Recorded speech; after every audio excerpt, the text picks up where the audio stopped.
glory, glory, glorious. You are, you are. Beauty, beauty, beautiful. Glory, glory, glorious. You are, you are. Beauty, beauty, beautiful. Glory, glory, glorious. You are, you are. Lindo, lindo, lindo es. Gloria, gloria, gloria a ti. Cristo, Cristo. Lindo, lindo, lindo es. Gloria, gloria, gloria a ti. Cristo, Cristo. Take me into your throne room.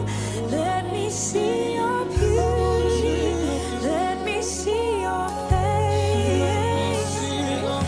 Mirada hacia tu trono, muestra tu belleza.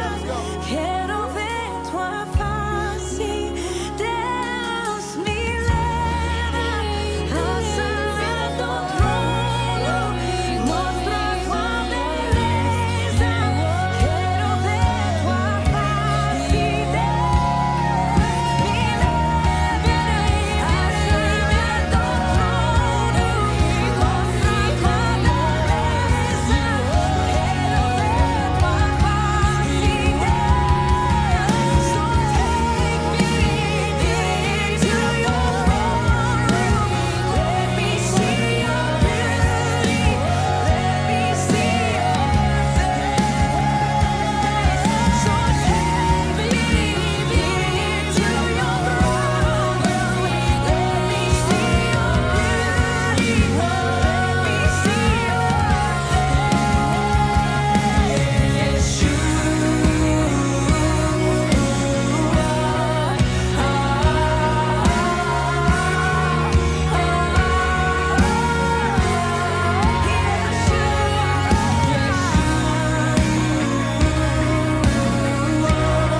Dios los bendiga. Qué bueno que están aquí. Vamos a tener una Shabbat Shalom. Qué bueno que vamos a tener aquí una clase el día de hoy. La clase de hoy es el Evangelio panorámico. La vez pasada ya tuvimos una pequeña introducción de los evangelios, una pequeña introducción en lo que es Lucas. Hoy vamos a dividir tal vez en dos partes en sí el panorama de Lucas, y la parte de hoy es la base de donde se va a desprender el resto del libro. Vamos a fracturar, si se pudiera, todo el el panorama. Vamos a poner una base de lo que es este panorama de Lucas, de la manera que Lucas entendió, escribió, investigó diligentemente, con testigos y con evidencias acerca de este libro o de este escrito que conocemos como el Evangelio según San Lucas. Ya sabemos que el escritor no ha habido discusión, nadie se ha opuesto a la idea de que es Lucas. Sabemos que también se le escribió el libro de Hechos y que los dos escritos, tanto Lucas como Hechos, fueron escritos originalmente a un personaje, a un grupo de personas, a un líder o a lo que haya sido. Les di la idea de lo que creen las 4 básicas puntos de vista alrededor del mundo en los creyentes y los estudiosos, y también di mi opinión en la cual me inclino a todas, pero en cada una de las que me inclino, claro, me inclino más a esta que les comenté, porque puedo entender que Lucas, y aquí vamos a empezar, que Lucas quiere legitimizar, número 1, a Juan y a Jesús, a Yeshua como el Mesías, y a Juan como la voz que clama en el desierto, el que iba a abrir el camino, y los tiene que legitimizar bíblicamente, legalmente, con los escritos, con la Biblia, con lo que se llamaba el Tanaj, con lo que se llama los escritos antiguos o los escritos de Moisés, los profetas. Así que él tenía este conocimiento vasto de las escrituras, y todo lo que él va a decir lo va a apoyar en las escrituras que ya están, no en Mateo, en Marcos, en lo que dijo Juan, no, en lo que ya estaba escrito, ¿ok? Cuando decimos, y porque está escrito, era porque estaba escrito de ahí para atrás. Y leímos Malaquías como el último, así que ya sabemos que, y aquí voy a empezar, Lucas panorámico. Vimos cómo estaba poquitos días o años antes de que apareciera este hombre de repente sin pecado. Me refiero a Zacarías y a su esposa, guardando todos los mandamientos y siendo servidores.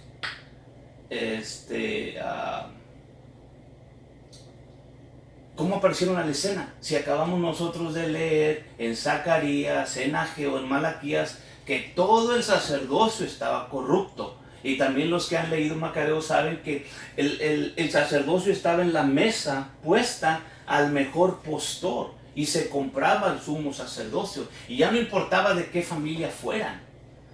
Cuando la ley había establecido que solamente Aarón y sus descendientes. Entonces ese es el caso que va a traer Lucas a Teófilo, que me inclino a creer que tal vez era un sumo sacerdote, un sacerdote diciendo, mira Teófilo, mira sumo sacerdote, o mira tú, desde el punto de vista sacerdotal, te voy a comprobar que Zacarías de repente aparece en el templo y tiene una visión y sucede lo que ya leímos. Así que vamos a leer nuestras escrituras. Nos quedamos en Lucas 1:5. Porque este es todo un argumento. Realmente Lucas es fantástico en argumentar su punto de vista. Como todos los argumentistas tienen una meta donde van a llevar al espectador, al oyente, si está parado en una corte, no solamente al juez, pero a los que están ahí. Entonces él va a traer todo un panorama, todo un argumento para su punto principal. Entonces todo lo demás no se distraigan, porque él tiene un punto, una meta, como lo tienen todos los otros escritores. ¿Okay? Y dice así en Lucas 1:5, 6, hubo en los días de Herodes, rey de Judea, un sacerdote llamado Zacarías. Él establece el decir en los días de Herodes, físicamente, porque hay escritos romanos, que sí podemos verificar que hubo un tal Herodes, ¿ok? En Judea. Un rey que era idumeo, que ni siquiera era de Edom, ni siquiera era israelita, pero ya sabemos por la historia que ocupamos la semana pasada, que también estaba el mejor postor, ¿ok? De la suerte de Abdías, él está diciendo aquí, Zacarías era de la familia de Abdías, y su mujer de las hijas de Aarón, llamada Elizabeth. Y eran ambos justos delante de Dios, andando sin reprensión en todos los mandamientos y estatutos del Señor. Ahora, estas eran los levitas o los hijos de Leví, Merari, Gerson y Coat. Ya sabemos que Coat eran los de Moisés y Aarón, eran descendientes de esa familia. Entonces todos estos eran levitas, todos sus descendientes, pero no todos esos levitas podían participar como sumo sacerdote, solamente Aarón y sus descendientes, sus familias. ¿Ok? Ya sabemos que vamos a leer un poquito de este personaje, porque Abdías nos está dando un hilito a seguir hacia atrás. ¿Ok? También los hijos de Aarón tuvieron sus repartimientos. Estos son los 4 hijos de Aarón. Iba a ser Aarón el sumo sacerdote y sus descendientes. Sabemos por la historia bíblica que Nadab y Abiú murieron. Así que los hijos de Aarón, Nadab y Abiú, Eleazar y Itamar, mas Nadab y Abiú murieron antes que su padre y no tuvieron hijos. Eleazar e Itamar tuvieron el sacerdocio. Y David los repartió, siendo Sadoc de los hijos de Eleazar y Ahimelech de los hijos de Itamar por sus turnos en su ministerio. Entonces él va a agarrar, David, y dice, ok, vamos a hacer estas 24 órdenes de sacerdotes. ¿Ok? Seguimos leyendo. Sus principales varones, muchos más que los hijos de Itamar, repartiéronse así. De los hijos de Eleazar había 16 cabezas de familias paternas. Y de los hijos de Itamar, por las familias de sus padres, 8. 8 descendientes, 8 cabezas, y 16 son 24. Y se repartieron pues la suerte los unos con los otros, porque de los hijos de Eleazar y de los hijos de Itamar hubo príncipes en el santuario y príncipes de la casa de Dios. Y Semeías escriba, hijo de Natanael, de los levitas, escribió delante del rey y de los príncipes y de delante de Sadoc el sacerdote y de Ahimelech, hijo de Abiatar, y de los príncipes de las familias de los sacerdotes y levitas, y escribían una familia a Eleazar y otra a Itamar. La primera suerte salió a Joiada, la segunda a Jedaía. Entonces aquí vemos en Primera Crónicas, en el capítulo 24, cómo estas dos familias, que son los que quedaron, ¿verdad? Itamar y Eleazar, sus descendientes fueron 24 cabezas. Cada una de esos descendientes de cada esa familia iba a ocupar 24 semanas, 24 quincenas, 2 semanas cada quien. Y cuando eran las fiestas peregrinales o que venía todo, entonces era un sumo sacerdote aparte.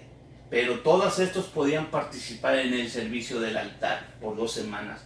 Y Abdías ya vimos que era el que le tocó, a Zacarías era de esta descendencia. Entonces vamos a saber de qué descendencia o en qué turno le tocaba, en qué suerte o turno le tocaba a Zacarías cuando pasó lo de Lucas. ¿Ok? Es lo que estamos llegando aquí. Entonces la primera suerte, el primer turno le salió a Joriab y la segunda a Gedalía. Aquí se acabó la pila de esto. A ver si le puedes poner unas pilas de estas o moverlas. Aquí lo podemos mover. La tercera por Harim, la cuarta Serim, segunda Crónicas 24:8, 24:9, la quinta Malquías, la sexta Miamim, la séptima por Cos y la octava Abdías. Entonces Abdías ya sabemos que era el octavo. Era la octava orden en la que te tenía que ser. Y debido a cuando empezaban, podemos hacer un rastreo de qué tiempo era más o menos en el que está allí Abdías siendo en el sacerdocio. Y ya les podemos seguir hasta el 24:18 en adelante, la 23ª de Laía y la 24ª, o sea, la número 24, para Masía. Estos fueron contados en su ministerio para que entrasen en la casa de Jehová. Fíjense, aquí es la clave, para que entrasen. O sea, estos no son nada más los que están sirviendo afuera y como vimos todos los demás levitas, no. Estos como son de la familia de Aarón, estos son los que pueden entrar a la casa, adentro, al servicio. Por eso es que Zacarías, siendo descendiente de Abdías, él podía entrar y está dentro legalmente, siendo descendiente del sumo sacerdote Aarón. Y no solamente él, pero ahí Lucas está diciendo, y Elizabeth también era de las hijas de Aarón. Así que por las dos partes, Zacarías legalmente está allá adentro. Por eso no era un sacerdote corrupto. Lucas está diciendo, guardaba todos los mandamientos, él y su esposa. ¿Ok? Y esta es una más o menos, un árbol genealógico. Jacob, Leví, tiene sus 3 hijos, Gerson, Coat y Merari. A través de Coat viene la línea de Abraham, que es el padre de Moisés, Aarón y Miriam. Aarón tiene sus 4 hijos, estos 2 mueren, Eleazar y Tamar, empiezan a traer linaje, y hasta que en el tiempo de David llegamos a Sadoc, que era el sacerdocio que estaba en ese tiempo, y a Abiatar, que era el que estaba en el otro lado, que también después toma una parte importante. ¿Ok? Vemos que entonces Zacarías tiene una legitimidad el estar allá adentro, y es por eso el gran cambio que hay de repente entre todo lo que hemos venido leyendo acerca del sacerdocio corrupto, que ha matado gente, que ha comprado, que ha vendido, que se les ha acusado, que se les ha puesto cartas, y de repente aparece Zacarías, un hombre justo. Y vemos que cada personaje tiene un nombre porque Dios está haciendo algo a través de esas personas. ¿Y qué estaba haciendo ahí? Se estaba acordando del pacto. ¿Ok? Así que con esto queda establecido que Zacarías y Elizabeth son descendientes directos de Aarón. Ahora, esta foto que les traigo aquí es cuando ya le van a poner el nombre a Juan. Ahí fue donde nos quedamos la semana pasada. Él tiene esta visión, el ángel viene y le dice, ponle Juan. Le da unas instrucciones específicas. Cuando el ángel o Dios mismo viene y pone un nombre a una persona que ni siquiera está todavía en el vientre de la madre, en este caso, lo mismo con María. Cuando vino y le dijo el mismo ángel, Gabriel le dijo, vas a tener, y a José le dijo también vas a tener, y le vas a llamar, le puso el nombre. Cuando eso sucede y está en los registros, es que es algo muy importantísimo el trabajo que esas personas van a hacer, y cuando les pone el nombre, ese es su naturaleza, ese es su trabajo, ese es lo que van a hacer. Yeshua, por eso es que ponle Yeshua, que significa salvación, o la salvación de Dios, porque Él salvará al mundo de sus pecados. Ese es su nombre, esta es su naturaleza, esta es su función, este es su trabajo, esta es su misión. Esto es lo que va a hacer. Entonces, cuando el nombre de Jesús, por eso en el griego no hace sentido, porque no tiene un significado que podemos amarrar a su trabajo. Eso es de lo que se trata. Entonces, cuando él dice, ponle Juan, es porque Juan tiene un nombre, una naturaleza, una misión impresa en ese nombre, y ese es el trabajo que él va a hacer. ¿Ok? Ahora, ya sabemos que la Biblia, o Lucas, o Zacarías, no estaban hablando en inglés. His name is John. O en español, Juan es su nombre. ¿Ok? No, estaban hablando en hebreo. O en arameo, el peor de los casos. Aunque sí, el griego era el lenguaje comercial que estaba invadiendo toda esa tierra. Porque tenían ya tiempo estando ahí, dominando esa tierra. Así que investiguemos un poquito el nombre de Juan. Claro que hay que rastrearlo de lo que tenemos Juan, luego a lo que está escrito en este evangelio, que es en griego. Vamos a leerlo, que es Johannes, ¿verdad? Y después el mismo libro o la misma diccionario nos va a llevar a su nombre hebreo. Aquí está, cuando vas a la concordancia, te dice Johannes. Del hebreo original,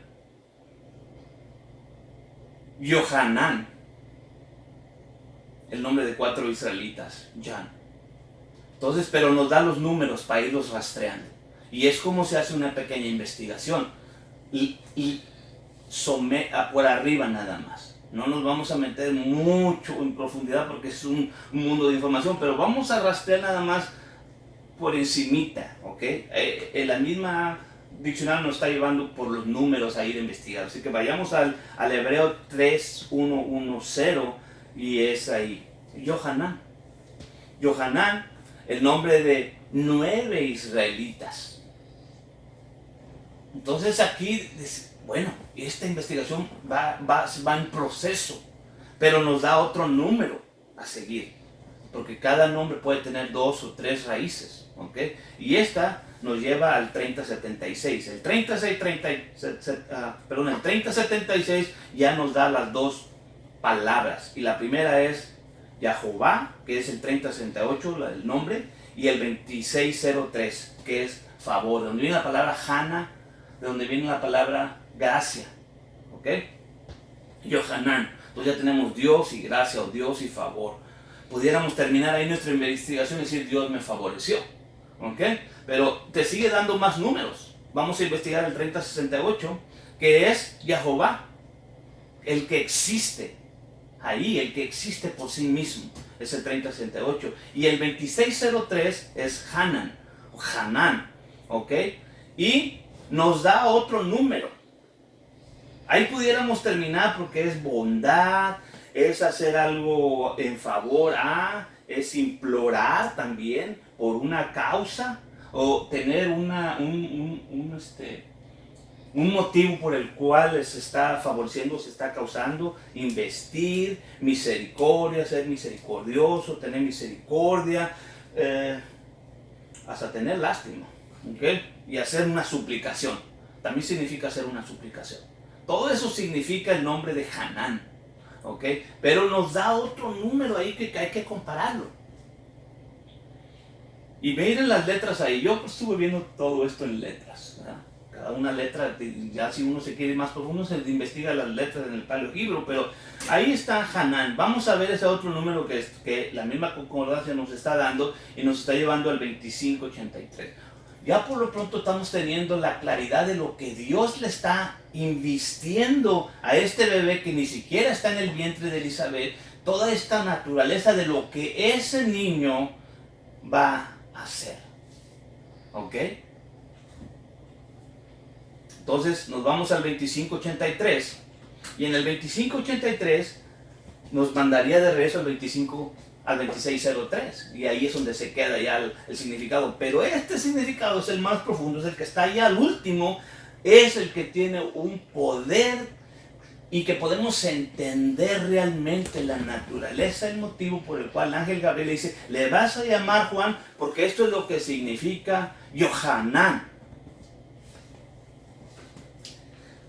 Propiamente inclinarse, en implicación desechar o declinar, específicamente dar, lanzar o poner una tienda, un campamento, encampar, habitar, cuando uno hace, o cercar, ¿verdad? Habitar en tiendas, acampar, vivir alrededor, encampar, crecer hasta el final, recostarse, poner una tienda y descansar en una tienda. Todos estos son los significados de Hanan. Ahora ustedes van a entender cuando Zacarías le va a poner el nombre. ¿Y por qué toda esta gente ponle Zacarías? Ponle Zacarías, ponle Zacarías. No. Le vamos a poner, pero no hay nadie que se llame Juan en tu familia. Y aquel que estaba sordo mudo, le están hablando con señas, porque no está oyendo tampoco, le hablaron con señas, y vamos a las escrituras. Mas el ángel le dijo a Zacarías, no temas, porque tu oración ha sido oída, tu mujer Elizabeth te parirá un hijo y llamará su nombre Juan. Y tendrás gozo y alegría, y muchos se gozarán de su nacimiento, porque será grande delante de Dios. No beberá vino ni sidra y será lleno del Espíritu Santo, aún desde el seno de su madre. Y a muchos de los hijos de Israel convertirá al Dios de ellos. Era Lucas 1:13. ¿Okay? Estamos en el 17 ahora. Porque él irá delante de él, refiriéndose al Señor, irá delante del Señor con el espíritu y poder de Elías para convertir los corazones. Y aquí es lo que siempre hemos dicho. Lean con atención porque lo tuve que leer muchas veces yo, esas palabras en azul. Porque siempre creemos los niños o los hijos se tienen que convertir a los padres. Para convertir los corazones de los padres a los hijos. Esto está increíble, ahorita no vamos a entrar ahí. Y los rebeldes a la prudencia de los justos para aparejar al Señor un pueblo apercibido. 1:18. Y dijo Zacarías al ángel: ¿en qué conoceré esto? Porque soy viejo y mi mujer avanzada en días. Y respondió el ángel, le dijo: yo soy Gabriel. No tenía aprendido. Yo soy Gabriel, que estoy delante de Dios y soy enviado a hablarte y a darte este evangelio. Porque siempre hemos repetido cosas que dicen que se nos ha dado este gran privilegio de predicar el evangelio. Bueno, que ni los ángeles. Bueno, yo estoy aquí viendo, yo soy Gabriel, que se me ha mandado a darte el evangelio.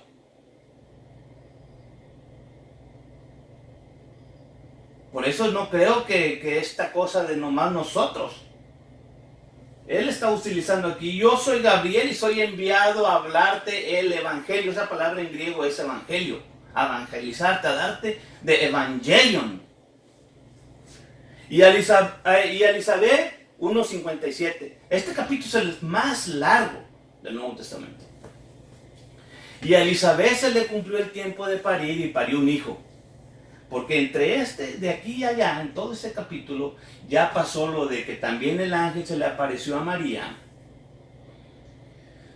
Se le apareció a José, ya la invistió con el poder, ya la vino a visitar a los 6 meses, ya pasó todo lo que saben de la historia, que hemos aprendido mucho cuando hemos estado leyendo eso. Ya pasó todo eso. Nos brincamos aquí porque ahorita estamos en el tema de lo que Lucas está trayendo, ¿ok? Y oyeron... se le cumplió el tiempo de parir y parió un hijo, y oyeron los vecinos, los parientes, que Dios había hecho con ella grande misericordia, se alegraron con ella. Así que muchos que oyeron cuando nació van a venir. ¿Por qué? Porque es un milagro, porque Elizabeth ya era anciana, ya era vieja, ya era burla para muchos, ¿verdad? Y más, sin embargo, se les recuerda: esto es como lo de Sara y Abraham. Y vienen de las aldeas, vienen a verlo, y van a estar mucha gente ahí. Claro que en la foto vimos allá 2, 3. No, vino, aquí está. Oyeron los vecinos, parientes, que Dios había hecho una misericordia y se allegaron con ella. Mucha gente, muchos vecinos. Y aconteció que al 8º día vinieron para circuncidar al niño y le llamaban del nombre de su padre Zacarías. 1:60. Y respondió su madre, dijo: no, sino Juan será llamado. Porque de una manera u otra el sordo mudo ya se había hecho entender con Elizabeth: le vamos a poner Juan. Y dijeron: ¿por qué? Nadie en tu parentela que se llame de este nombre. Y hablaron por señas a su padre. Por señas, porque no está oyendo cómo le quería llamar. Y demandando la tablilla escribió diciendo: Juan es su nombre. Y todos se maravillaron. Y todavía no habla Zacarías. Pero cuando él les enseña cartulina o esta tablilla con el nombre Juan, Yohanan, Yahová, Hanan, Shem, ellos se quedaron sorprendidísimos. Se maravillaron. Luego, por si fuera poco, fue abierta su boca y su lengua y habló bendiciendo a Dios. Y fue un temor sobre todos los vecinos de ellos, y en todas las montañas de Judea fueron divulgadas todas estas cosas. Y Zacarías su padre fue lleno del Espíritu Santo y profetizó diciendo: toda esa gente que había venido, porque esa traducción ahí como que apenas fue el rumor para él, tembló. No, todas esas cosas están sucediendo porque ya cuando nació ya pasaron 8 días. Han venido esta gente, hay todo este rumor que viene. Entonces cuando él recupera la voz y él dice Yahová Hanan es su nombre, se asombran. Él recibe la voz otra vez y el Espíritu Santo cae sobre él. Esto no es Hechos 2. Aquí cae el Espíritu Santo sobre el descendiente directo de Aarón.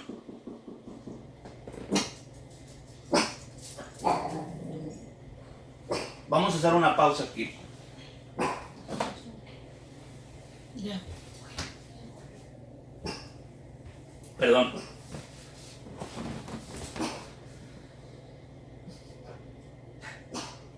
¿Dónde nos quedamos? Ok. El descendiente directo de Aarón a través de la familia de Itamar con Abdías en la octava orden sacerdotal recibe el Espíritu Santo. Recibe la voz, va a levantar sus manos y va a profetizar lleno del Espíritu Santo y va a gritar y va a decir: bendito el Señor Dios de Israel, que ha visitado y hecho redención a su pueblo. Esas son las primeras palabras que él está diciendo.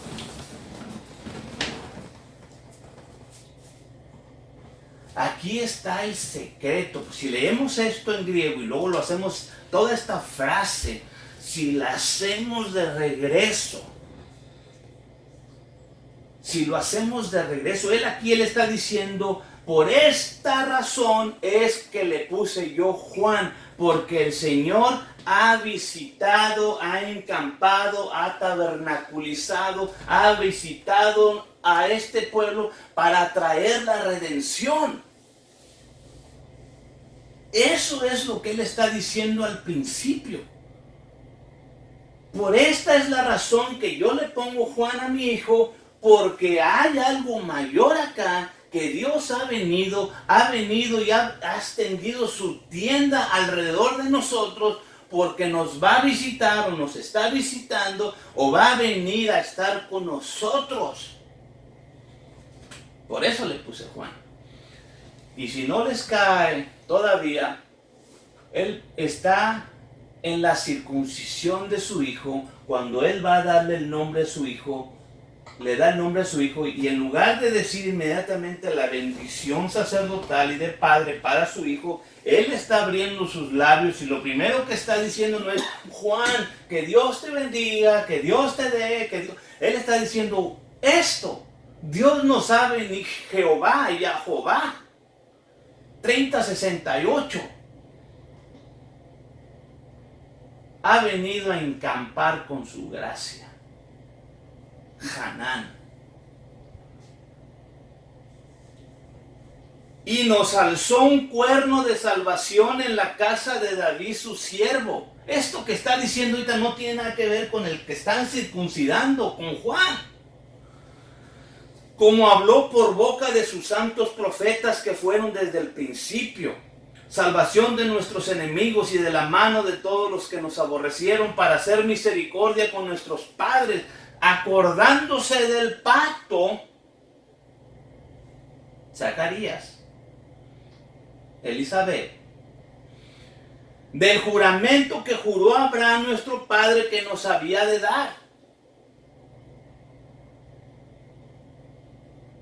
El evangelio que el ángel Gabriel le dio a Zacarías, que le dijo: este le va a abrir camino al que puede redimirnos y traernos de regreso al pacto, le vas a poner Juan.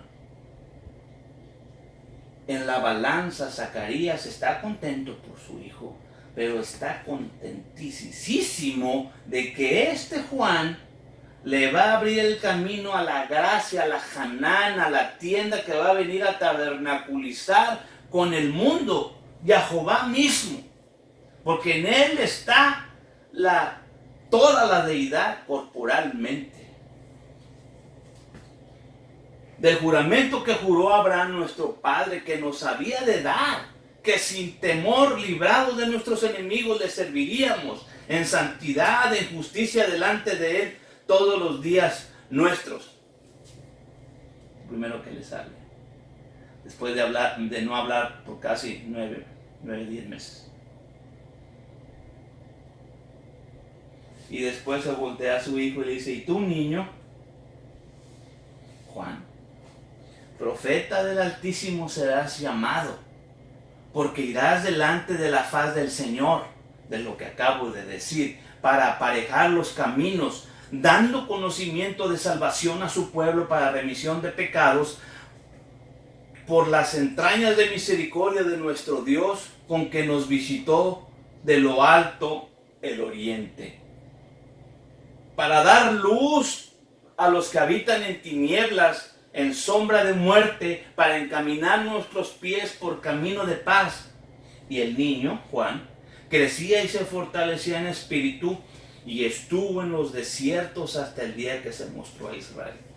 Juan todo el tiempo vivió en los desiertos, en las comunidades. Por eso creemos que vivimos en las comunidades de Qumran, porque inclusive es donde va a empezar a predicar. Se cree, por datos históricos, que cuando empezó la matanza de Herodes el primero, ¿verdad?, de Jesús, él también mató a Zacarías, a este profeta que está hablando aquí, este sumo sacerdote, porque él viene a preguntar, porque Juan, con todo este milagro, haber nacido también milagrosamente, también era sospechoso después de que aquellos reyes magos vinieron con las preguntas.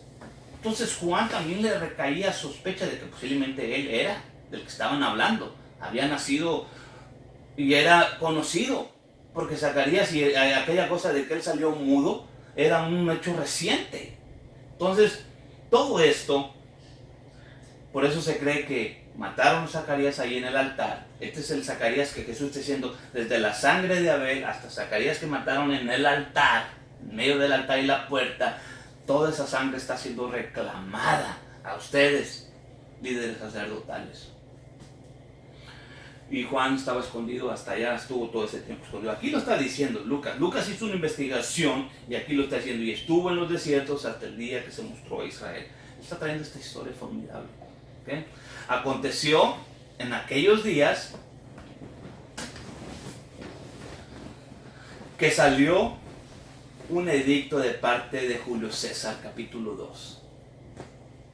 Lucas es el personaje que pone todo esto en orden cronológico, y no solamente eso, pero él pone sellos de autenticidad, porque estos personajes que leímos anteriormente, ¿verdad?, en cada capítulo él pone personajes.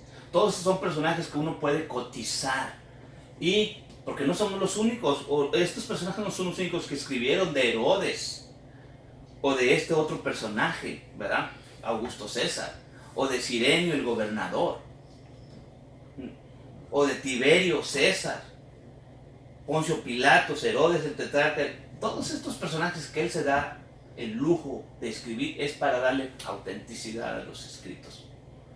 Estos tienen un timeline, estos son físicos, esto no es que me lo imaginé.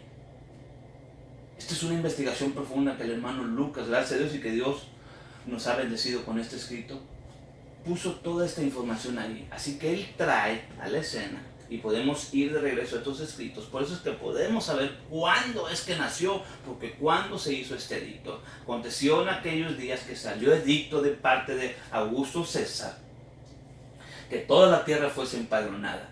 Este empadronamiento, ya había habido uno, primero fue hecho siendo Cirenio el gobernador de Siria, y había pastores en la misma tierra que velaban y guardaban la vigilia de la noche. Aquí está a punto de nacer ya Yeshua. Él viene a ser empadronado. Nadie va a hacer un empadronamiento, ningún político es tan ignorante, especialmente en aquella tierra, de hacer un empadronamiento, de venir toda esta gente en pleno invierno. ¿Okay? Además, sabemos que no es invierno porque hay pastores, estaban en la vigilia de la noche, en esa misma noche que van a ser el Señor, sobre su ganado. Y he aquí el ángel del Señor, en el 2:9, vino sobre de ellos la claridad de Dios, y los cercó un resplandor, y tuvieron gran temor. Mas el ángel les dijo: no temáis, porque yo aquí vengo a darles el evangelio de gran gozo. ¿Qué? Quedamos que los ángeles no dan evangelios, no pueden evangelizar. Es un privilegio que se nos ha dado. Bueno, este ángel vuelve a venir y se atreve a darle el evangelio a unos pastores que están guardando ovejas, a decirles que será para todo el pueblo este gran evangelio de gozo. Y repentinamente fue con el ángel. Ustedes pueden seguir leyendo el 11 y el 12, todo lo que ya sabemos que les dice. Repentinamente vayan y lo van a ver envuelto en pañales. Y repentinamente en el 2:13 fue con el ángel una multitud de ángeles o de ejércitos celestiales que alababan a Dios y decían: gloria en las alturas a Dios y en la tierra paz, buena voluntad para con los hombres. Yo puedo ver aquí en paralelo. ¿Se acuerdan cuando Dios hablaba y la multitud, sus 10,000 millares de ángeles, de los evangelizantes? ¿Se acuerdan de esa clase? De los evangelizantes que repetían lo que el Señor decía y estos repetían. Aquí este ángel está dando el evangelio a los pastores en el campo que están guardando el mandamiento, están hablando: te tengo buenas noticias, te tengo el evangelio de gran gozo para todo el pueblo. Y esta multitud de ángeles está también presente, alabando a Dios. Y vinieron a prisa y hallaron a María y a José y al niño acostado en el pesebre e hicieron notorio, esa palabra igual, trajeron el evangelio, dieron el evangelio, volvieron a utilizar esa palabra, lo que había sido dicho del niño. Y todos los que oyeron el evangelio que el ángel le dijo a los pastores, y los pastores le están evangelizando a estas personas, lo oyeron, se maravillaron de lo que los pastores decían. Porque estamos estudiando el evangelio. ¿Qué es el evangelio? Estamos recibiendo muchas pistas de nuestro hermano, porque es el que utiliza la palabra evangelio en todas partes. Claro, no está traducido como si hubiera parecido evangelio, hubiéramos tenido fácil la investigación. Pasados los 8 días para circuncidar al niño, llamaron su nombre Jesús. Ya sabemos que es Jesús. El cual le fue puesto por el ángel antes que él fuese concebido en el vientre. Lo que les decía hace un momento. Y como se cumplieron los días, bueno, aquí Lucas está a la par que está trayendo toda esta legitimación al sacerdocio de Zacarías y de Juan, también está diciendo: y este Jesús fue de esta manera, cumpliendo también todo lo que está en nuestra ley, oh mi querido Teófilo. Pasados los 8 días, como es la ley, Teófilo, él vino a ser circuncidado y le fue puesto el nombre que el ángel le dio. Y como se cumplieron los días de la purificación de ella, Teófilo, la familia Zacarías está cumpliendo al dedo la ley, la han cumplido, y pasados los 40 días de la purificación de María, lo traen conforme a la ley de Moisés y le trajeron a Jerusalén para presentarlo al Señor. Y he aquí había un nombre en Jerusalén, el 2:25. Lo traen, ¿verdad? Lo meten, estos a los 40 días lo traen. Y ahí vamos a tener 2 testigos más. 2 testigos que va a traer Lucas a la escena. De personajes que eran conocidos y reconocidos no solamente por Teófilo, pero por toda la comunidad. He aquí había un hombre en Jerusalén llamado Simón. Este hombre, justo y pío, esperaba la consolación de Israel, y el Espíritu Santo era sobre él. Había recibido respuesta del Espíritu Santo que no vería la muerte antes que viese al Cristo del Señor. Y vino por el Espíritu al templo cuando metieron al niño Jesús, sus padres, en el templo para hacer por él conforme a la costumbre de la ley. Entonces él le tomó en los brazos y bendijo a Dios y dijo: ahora despide, Señor, a tu siervo conforme a la palabra en paz, porque han visto mis ojos a Yeshua, la palabra que está ahí, tu salvación.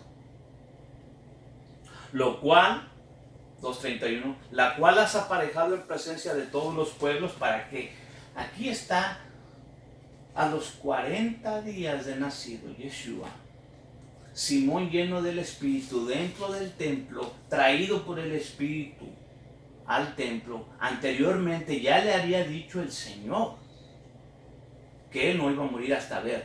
Estas personas sí son de las que ven y dicen: el Señor me dijo esto y sucedió. Y él dice en el 2:32, luz para ser revelada a los gentiles. Y esa palabra ahí es gentiles, goí. Y la gloria de tu pueblo Israel. Él está diciendo, esta luz es para los Efraín, los del norte, porque realmente la redención era juntar a Israel de regreso. Esa es la redención. ¿Cuándo va a ser la redención? Él lo dice, este va a traer luz a los gentiles, sean gentilizados, los va a traer de regreso, y la gloria de tu pueblo Israel. Y estaba ahí también Ana, va a traer otra persona en el 2:36, profetiza, hija de Panuel. Él está trayendo nombres, no son chismes. Había también por ahí una mujer, no, había una profetisa llamada Ana y era hija de Panuel, de la tribu de Aser, la cual había venido en grande edad y había vivido con su marido 7 años desde su virginidad. La está diciendo, no solamente era profetisa, había sido pura, se mantuvo virgen hasta que se casó, y después vivió 7 años con su marido y murió su marido, y ella se quedó viuda por 84 años y no se ha apartado del templo, sirviendo de noche y de día con ayunos y oraciones. Esta no es una persona cualquiera, no. Entonces lo que ella va a decir va a tener peso también. Y esta, refiriéndose a Ana, sobreviniendo en la misma hora, juntamente confesaba al Señor y hablaba de él a todos lo que esperaban la redención en Jerusalén. Ana la profetiza. Mas como cumplieron todas las cosas según la ley del Señor, se volvieron a Galilea, a la ciudad de Nazaret. 2:41. E iban sus padres todos los años a Jerusalén. Teófilo, estos eran una familia que cumplía las fiestas. Todos los años iban a Jerusalén y subían a la fiesta de la Pascua.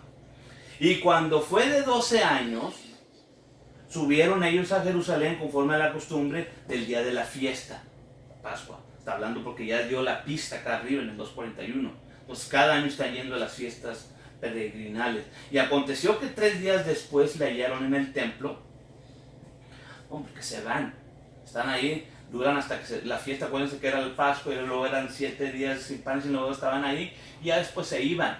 3 días en camino porque van de regreso a Nazaret. Se dan cuenta que ¿dónde está Jesús de 12 años? Y se regresan. Aconteció que 3 días después le hallaron en el templo sentado en medio de los doctores y oyéndoles y preguntándoles, y todos los que le oían se pasmaban de su entendimiento y de sus respuestas. Mi querido Teófilo, esto que te estoy platicando, con testigos oculares y con evidencias, es la verdad. Entonces les dijo en el 2:49, ¿qué hay? ¿Por qué me buscáis? ¿No sabéis que en los negocios de mi padre me conviene estar? Porque a los 12 años él se hace conforme a la ley. Ahora soy un adulto, ahora soy responsable a responderle a todo lo que son los mandamientos para una persona de mi edad y todos mis compromisos. Mas ellos no entendieron las palabras que les habló, y descendió con ellos y vino a Nazaret y estaba sujeto a ellos. Fíjense, porque pensaban, es que ahora ya nomás yo voy a obedecerle a Dios, porque yo soy el Hijo de Dios. Porque ahí podemos decir, yo estoy en los negocios de mi padre, tengo 12 años pero ya me independicé. No, dice ahí, y no lo puse en rojo, pero esto también aquí para mis hijos. Y descendió con ellos y vino a Nazaret y estaba sujeto a ellos. ¿A quién? Sus padres. Y su madre guardaba todas estas cosas en su corazón. Por eso es que se cree que estas cosas íntimas, Lucas solamente las pudo haber obtenido, si es que hizo su investigación, con confesiones de María. ¿Okay? Sabemos que el Espíritu Santo también está por medio. Y en el año 15, capítulo 3, va a volver a traer estos registros, que uno tiene acceso a esos registros, porque si alguien tiene registros son esos imperios antiguos, Roma en este caso. En el año 15 del imperio de Tiberio César, siendo gobernador de Judea Poncio Pilatos, y Herodes, este es el otro Herodes, tetrarca de Galilea, porque el primero ya murió. Cuando Jesús se fue a la matanza de los niños, se fue a Egipto, regresó y es presentado a los 12 años. Él regresa. ¿Okay? Así que aquí ya ha pasado varios años. Ya este es otro. Por eso es que esto está dando la pauta de los tiempos. Siendo gobernador Poncio Pilatos, esto ya es el tiempo cuando se va a manifestar el Señor. Herodes, tetrarca de Galilea, su hermano Felipe, tetrarca de Iturea. Herodes andaba con la hermana de Felipe, de la esposa, y de la provincia de Traconite y Lisanias, tetrarca de... Él trae ahí 3, 4 personajes históricos para decir, cuando estos estaban haciendo sus papeles de políticos y gobernadores, va a estar sucediendo esto, mi querido Teófilo. Siendo sumos sacerdotes. Y ahí esto es lo que él va a decir, cuando él ya estaba listo, de una edad para tomar cierta autoridad, refiriéndose a Juan y a Jesús, están de sumos sacerdotes Anás y Caifás. Si Teófilo era un sumo sacerdote o era un sacerdote, había 2 sumos sacerdotes. ¿Dónde se ha oído eso?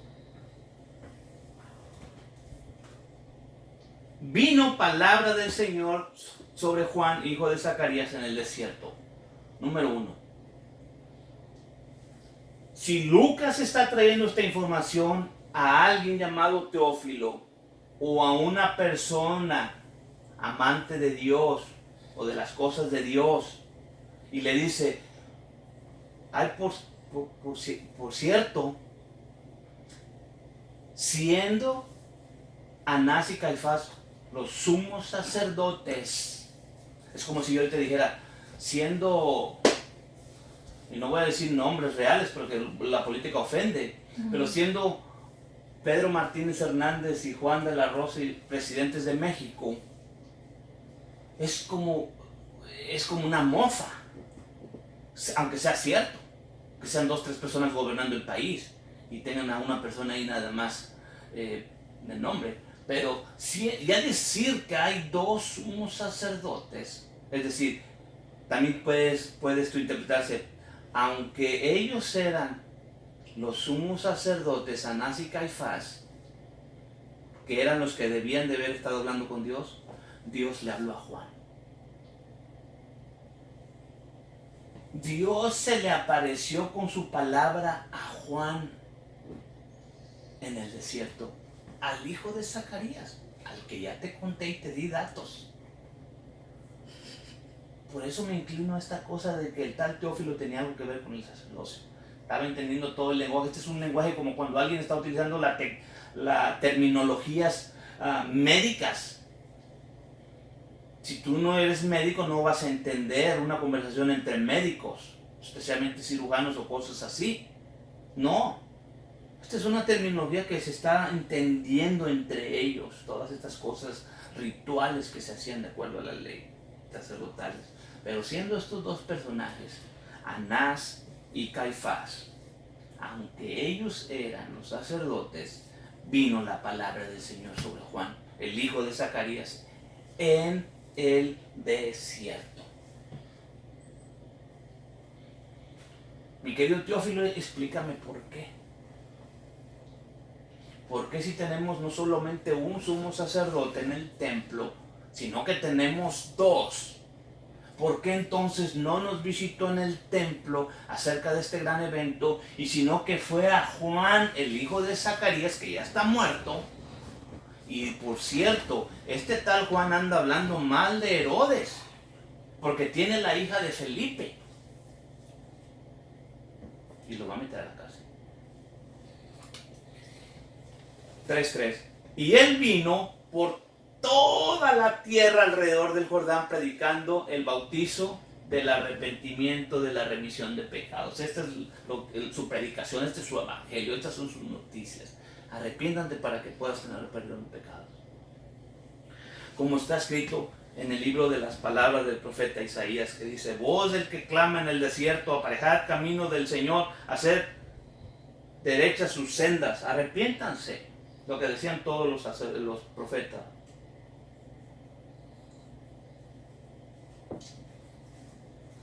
(3:7) Y decía a las gentes que salían, porque aquí él está en el desierto, en una región allá en el Jordán, cerquita de las cuevas donde se encontraban todos escritos en Qumran. Él está allá, y todas las aldeas, todas las gentes salían a él a bautizarse. Pero acá estamos teniendo lavamientos también en el templo, vengan al templo, acá hay ambiente, acá hay de todo. El templo empieza a perder, porque la gente lo que necesitaba era la palabra de Dios. Lo que necesitaba era oír la voz de Dios y darles una guía, una luz, una esperanza. Y el mensaje de Juan era: yo nomás los estoy bautizando ahorita con agua, pero arrepiéntanse porque detrás de mí ya viene el que los va a bautizar, ya viene el Mesías, el Cordero de Dios que quita el pecado del mundo. Vengan. Haced pues frutos dignos de arrepentimiento. No comencéis a decir en vosotros mismos: bueno, pues tenemos a Abraham por padre, somos descendientes de Abraham. Porque os digo que puede Dios aún de estas piedras levantar hijos de Abraham. Porque era su excusa. Soy judío. Dios tiene un pacto con los judíos. En aquellos días, voy a traer citas de los otros evangelios porque este es el que va cronológicamente, ¿ok? Voy a traer a Mateo, hablando de esto, del mensaje en que estaba predicando Juan. ¿Cuál era en sí la frase o el mensaje o el evangelio de Juan? Por aquí es donde está predicando Juan. ¿Cuál era su mensaje? Mateo 3, acá lo dice: arrepiéntanse para que sean perdonados. Mateo va a decir lo mismo. En aquellos días, 3:1, vino Juan el Bautista predicando en el desierto de Judea, diciendo: arrepentíos, que el reino de los cielos se ha acercado. El reino de los cielos se ha acercado. Lucas 3:16, y respondió Juan diciendo a todos: yo a la verdad, porque le dijeron: entonces tú eres el Cristo. ¿Con qué autoridad haces todo esto? ¿Por qué te estás trayendo la gente de allá del templo? Que ahí fueron a ver uno de los escribas y publicanos y de los representantes del sacerdocio. A ver, revoltoso, ¿por qué andas acá haciendo trabajo de sacerdote? Sí sabemos que eres hijo de Zacarías, sí sabemos que eres de la octava orden sacerdotal, que eres hijo de Aarón, pero ¿por qué no te estás comportando y vistiéndote con las ropas reales y metiéndote con nosotros en el sacerdocio? Y te vamos a dar, mientras sigas las órdenes que te vamos a dar. ¿Por qué andas vestido con esos pelos de camello y comiendo esa comida cuando acá tienes todo lo que necesitas, que te podemos dar? Nada más que te tienes que ajustar a lo que estamos establecidos y últimamente estamos viviendo en la corrupción. Y era su manera de Juan de decir: aunque soy hijo de Aarón, aunque tengo herencia sacerdotal, he marcado una línea no solamente literal y física, en no querer nada con el templo, no querer nada con el sacerdocio corrupto, ni siquiera con las vestiduras sacerdotales que ustedes ya han corrompido, ni con la comida, mucho menos con el mensaje que ustedes están diciendo allá, que todo va a estar bien y que andamos bien. Completamente yo estoy del otro lado y mis vestimentas igual. Era una manera al 100% de rebelarse en contra del status quo, de la opulencia del sacerdocio en ese tiempo, de toda la corrupción. Entonces, ¿tú eres el Mesías? ¿Te crees el Mesías? No. Yo la verdad bautizo en agua. Mas viene quien es más poderoso que yo, de quien no soy digno de desatar la correa de sus zapatos. Él los va a bautizar en el Espíritu Santo y fuego, cuyo viento está en su mano, y limpiará la era, juntará el trigo en su alfolí, y la paja va a quemar en fuego que nunca se apagará, y amonestando otras muchas cosas también. La palabra ahí anunciaba era evangelizaba o evangelio al pueblo, le daba el evangelio al pueblo. Ya vimos cuál era el evangelio, arrepentidos que el reino de los cielos se ha acercado. Ese era su mensaje. Si esa palabra evangelio está por todas partes. Aconteció, 3:21, que como todo el pueblo se bautizaba, mi querido Teófilo, Juan también fue bautizado. Y orando, el cielo se abrió. Descendió el Espíritu Santo sobre él en forma corporal, como paloma. Si no es que descendió una paloma. Y fue hecha una voz del cielo que decía: tú eres mi Hijo amado, en ti me he complacido. En varias ocasiones esa voz fue oída sobre la vida de Jesús en la transfiguración, pero en el Antiguo Testamento también. Salmos 2:6. Yo empero he puesto mi rey sobre Sión, el monte de mi santidad. Este es David proféticamente viendo esto. Yo publicaré el decreto, y por si no lo dudan, basar, besora es esa palabra, publicaré. Yo evangelizaré mi decreto, mi pacto. Jehová me ha dicho: mi hijo eres tú, yo te he engendrado. Esta palabra, este evangelio, este mensaje del evangelio no es cosa nueva. Siempre ha sido un nuevo mensaje, o un mensaje de buenas nuevas, o un mensaje bueno. Yo te engendré hoy. Pídeme y te daré por heredar las gentes y por posesión todos los términos de la tierra. Esa fue la voz que está oyendo en este cántico profético David, diciendo: el Señor lo puso como rey en Sión, y él va a predicar el pacto, el decreto. Jehová me ha dicho: mi hijo eres tú, yo te engendré hoy. También en Isaías está esa misma palabra. Y en el capítulo 42 hasta el capítulo 60 y tantos es donde todo el tema es lo mismo, hablando del Mesías. He aquí mi siervo, yo le sostendré, mi escogido, en quien mi alma toma contentamiento. He puesto sobre él mi espíritu, dará juicio a las gentes. Él va a darle el juicio a las gentes. Y el mismo Jesús, 3:23, regresando a Lucas, comenzaba a ser como de 30 años, hijo de José, como se creía, porque ustedes y yo sabemos que no era hijo de José, para empezar. Pero Lucas ahí está poniendo su nota y está poniendo su aclaración, porque él va a decir hijo de José como se creía. Sabemos que no era hijo de José, porque si creemos que era hijo de José, yo he oído cantidad de cosas, hasta inseminación. Una ocasión escuché que Dios le sacó el semen a José y lo puso María espiritualmente, pero se lo sacó a José. Esto lo oí yo en una convención. Pero si vamos a creer que era hijo de José como se creía, que fue hijo de Elí, y empieza a dar toda la genealogía de José, ¿ok?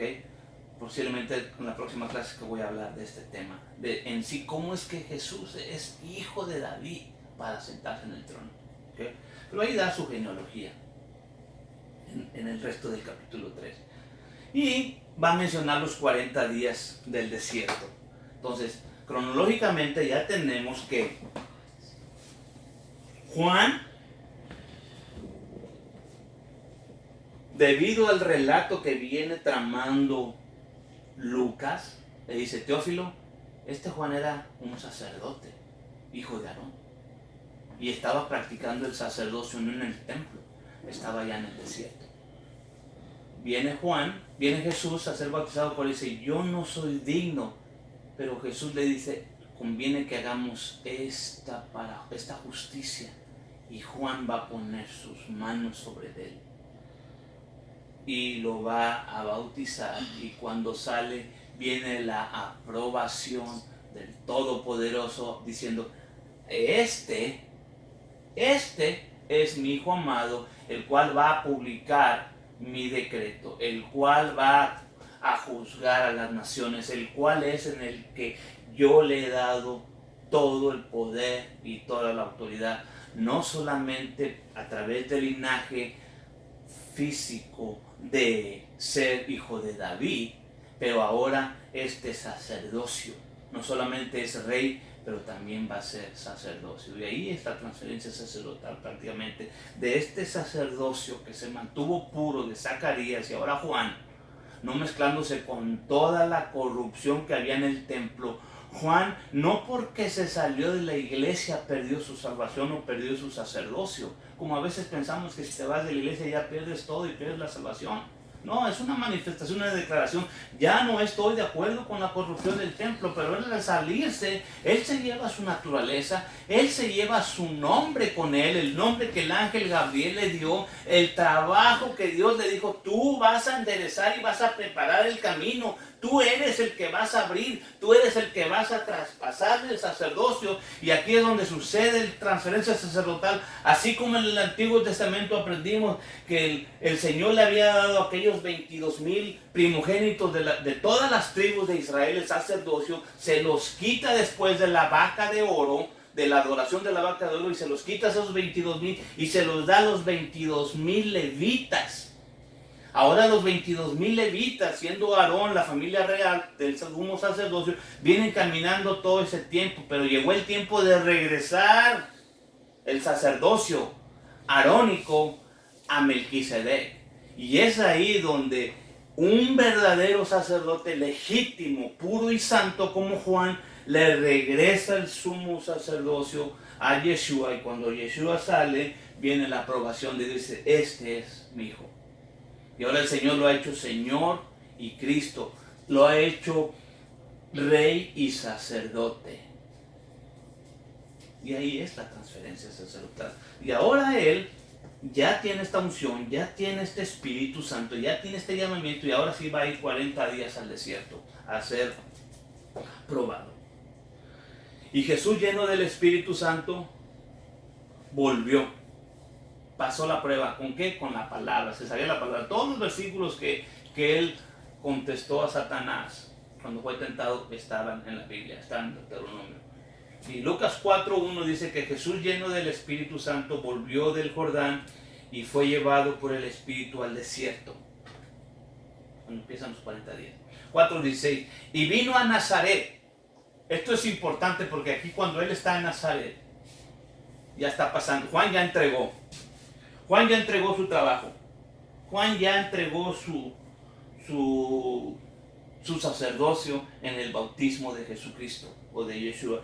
Él ya hizo su trabajo, él ya aparejó, ya preparó el camino, ya cumplió su trabajo, ya vio, ya dijo 2 veces: he ahí el Cordero de Dios que quita el pecado del mundo. Ya le dijo a todos ahí.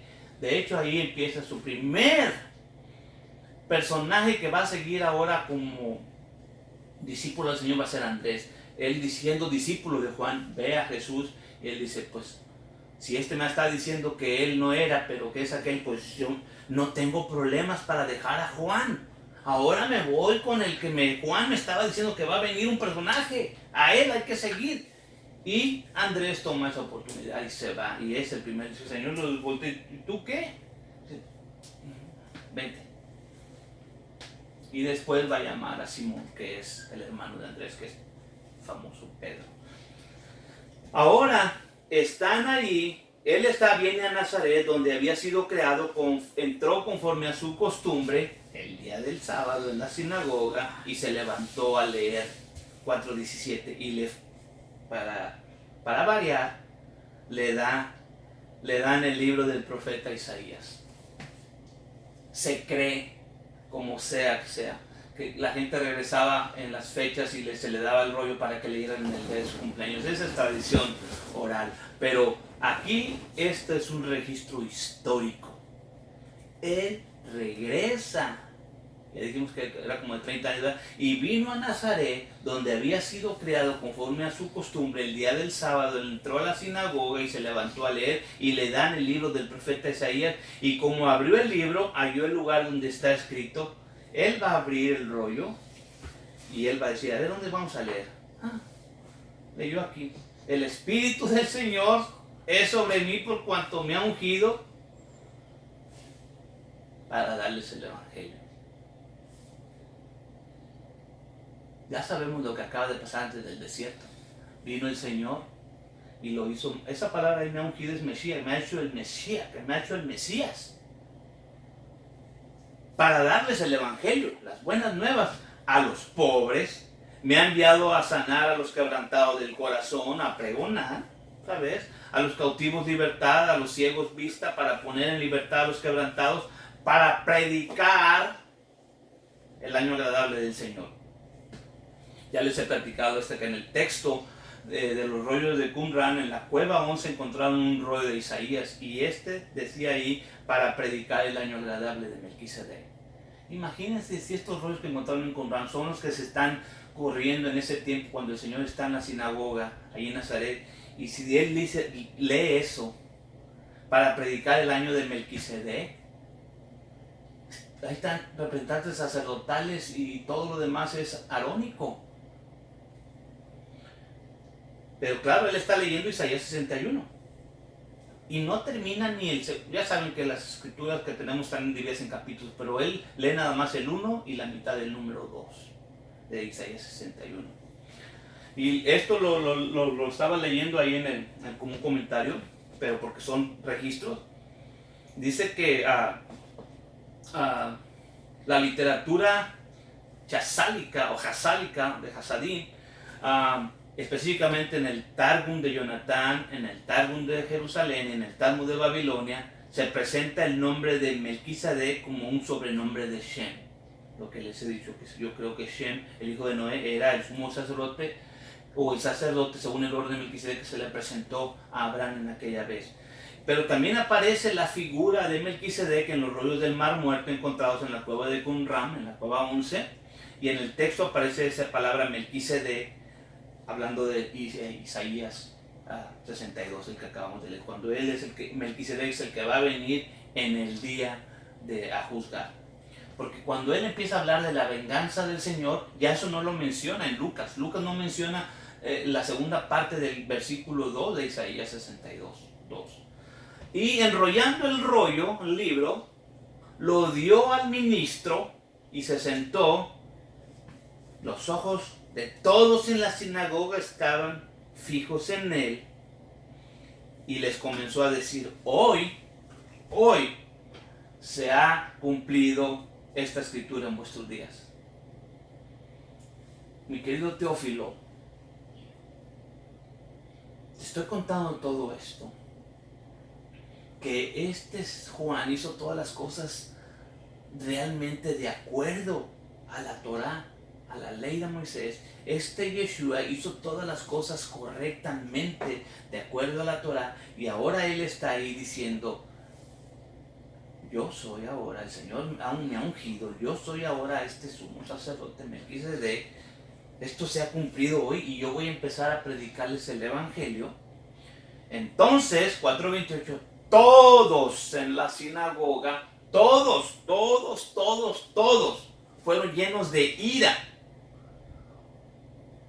Los santos de la sinagoga, cuando oyen hablar de este cambio sacerdotal, no solamente los líderes religiosos, pero también las personas que están oyendo a estos líderes se enojan.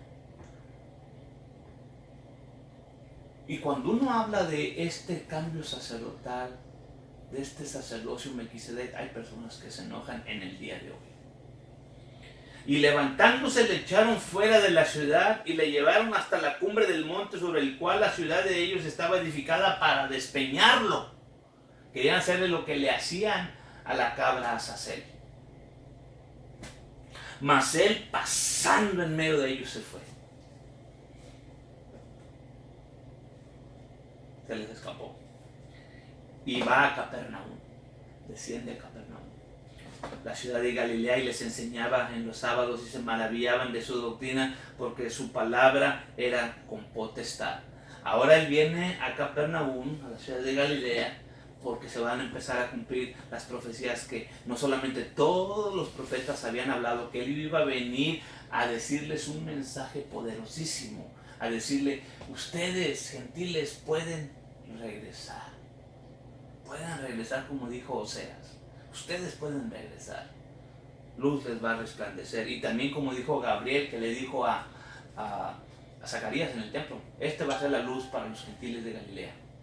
Y como dijo Simón, este va a traer a los gentiles, luz para los gentiles. Mas oyendo Jesús que Juan era preso, vamos a traer otra acotación de Mateo 4, 12. Mas oyendo Jesús que Juan era preso, se volvió a Galilea, y dejando a Nazaret vino y habitó en Capernaum, ciudad marítima en los confines de Zabulón y Neftalí, para que se cumpliese lo que fue dicho por el profeta Isaías, que dijo: la tierra de Zabulón y la tierra de Neftalí, camino de la mar, de la otra parte del Jordán, Galilea de los gentiles. Entonces Mateo está diciendo que Juan fue preso en el tiempo que Jesús va a Nazaret, lo quieren aventar de los peñascos, él se regresa a Capernaum, y en ese periodo que él está ahora en Capernaum predicando el evangelio en Galilea, él oye que Juan es puesto preso. El pueblo asentado en tinieblas vio gran luz, y a los sentados en región y sombra de muerte, luz les esclareció. ¿Desde ese entonces, desde cuándo? Desde que Juan fue puesto en la cárcel y dejó de predicar. ¿Qué predicaba Juan? Arrepentidos porque el reino de los cielos se ha acercado. Arrepentidos, hagan frutos dignos de arrepentimiento. Dice: desde entonces, desde que pasó este evento, que Juan fue puesto en la cárcel, entonces Jesús comenzó a predicar y a decir, ¿les trajo otro evangelio? El mismo: arrepentíos que el reino de los cielos se ha acercado. Entonces, Yeshua va a traer el mismo mensaje exactamente que Juan, que Jeremías, que Ezequiel, que Ageo, que Malaquías, que todos los profetas: pueblo de Israel, arrepiéntanse, el Señor los quiere traer de regreso. Ustedes de los del norte van a venir, ustedes del sur también. Mateo nos trae esa corroboración. Marcos: mas después que Juan fue encarcelado, Jesús vino a Galilea predicando ¿qué? El evangelio. ¿Y cuál era el evangelio? El evangelio del reino de Dios. Y diciéndoles: el tiempo es cumplido y el reino de Dios está cerca. Arrepentíos y creed en este evangelio, en esta buena noticia, en esta buena información, en esta buena noticia. Que pueden venir, aunque estén en las tinieblas, en la corrupción, donde estén, pueden venir. Esa es la buena noticia. Y Hechos, que lo escribió también Lucas, va a decir lo mismo. Estando juntos, les mandó que no se fuesen, porque él va a empezar. Mi querido Teófilo, mira, la vez pasada te escribí todo Lucas, donde se quedó, ¿verdad?, la información, hasta que fue llevado. Y ahora retomo la información aquí, te retomo aquí la información.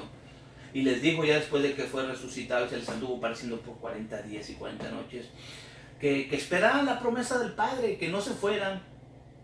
Porque Juan a la verdad bautizó con agua, mas vosotros seréis bautizados con el Espíritu Santo no muchos días después de estos. Entonces los que se habían juntado le preguntaron diciendo, y empieza él a decirles, ¿verdad? Jesús está diciéndoles, no se vayan, quédense aquí, va a venir el Espíritu Santo. Esto es Jesús ya resucitado. Y se le van a acercar la pregunta del millón.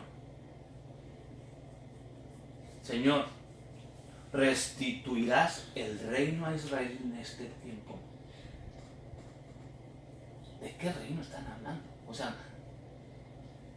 ¿le vas a restablecer el reino? No toca a vosotros saber los tiempos, las razones que el Padre puso en una sola potestad. Pero ustedes van a recibir poder del Espíritu Santo que vendrá sobre vosotros y me van a ser testigos. Jerusalén, toda Judea, Samaria y hasta el último de la tierra. El tema es que está hablándose de arrepentidos porque el Señor está empezando a restaurar este reino. ¿Cuál reino? El reino de Dios. ¿Cuál es este reino de Dios? Entonces el Evangelio tiene que ver con restablecer el reino. Si nos arrepentimos podemos regresar a este reino. Solamente ha habido una promesa a Israel de ese reino y es Éxodo 19. Ahora pues, 19:5. Si dieres oído a mi voz y guardares mi pacto, que yo voy a venir a hablar en Éxodo 20, vosotros van a ser mi especial tesoro sobre todos los pueblos, porque mía es toda la tierra. Y vosotros, las 12 tribus y todos los allegados, van a ser mi reino de sacerdotes. Gente santa. Estas son las palabras que le das a los hijos de Israel. Es Dios mismo profetizando y diciéndoles, todos quieran venir bajo mi pacto, si oyen mi voz y guarden mis mandamientos, yo los meto a este reino de sacerdotes. Sabemos que ni 40 días rompieron el pacto, se les quitó el sacerdocio, se les quitó este reino y se le fue dado este sacerdocio solamente a Aarón. Pero Dios prometió que nos iba a restaurar ese reino.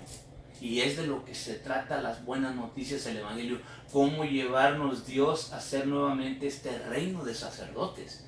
Todo es acerca del sacerdocio. Por eso es que Lucas y su visión panorámica hacia un sacerdote, hacia un personaje o en un lenguaje sacerdotal está transmitiendo esta información con estos lentes panorámicos diciendo, Juan era el que tenía el sacerdocio levítico auténtico a través de Aarón, de Abdías, de Zacarías, y además guardaba todos los mandamientos. Aunque se salió del templo, él hacía las cosas justas de sumo sacerdote, predicando al pueblo la predicación y el evangelio que había sido predicado por todos los profetas. Él venía haciendo ese trabajo y le abrió el camino a Yeshua. Yeshua recibe la transferencia sacerdotal y esa es la comunicación que está tratando de traer Lucas a nuestro querido hermano Teófilo.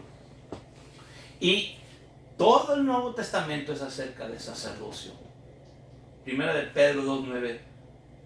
Pedro le está diciendo a todos los gentiles que están ahí llegando y regresando, a todos los que están regresando gentiles que eran de las tribus que se habían ido, ustedes son el linaje escogido, ustedes son este reino de sacerdotes, porque ahí la palabra dice reino de sacerdotes, gente santa, ustedes son ese reino de sacerdotes, gente santa, pueblo adquirido para que anunciáis las virtudes de aquel que nos ha llamado de las tinieblas a su luz admirable.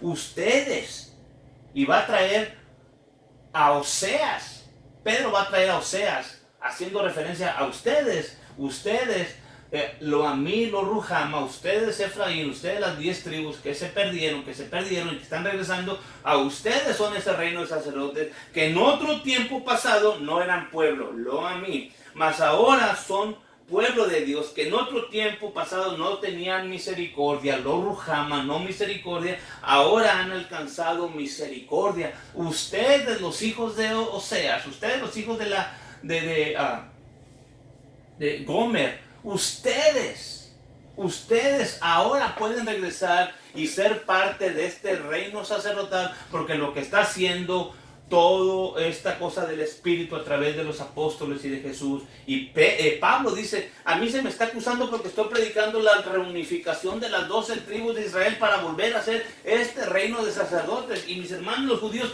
no quieren soltar este sacerdocio, por eso me están acusando.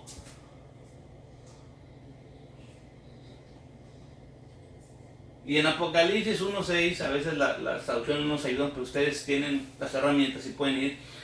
Dice, 3 veces aparece la palabra sacerdotes y reino de sacerdotes.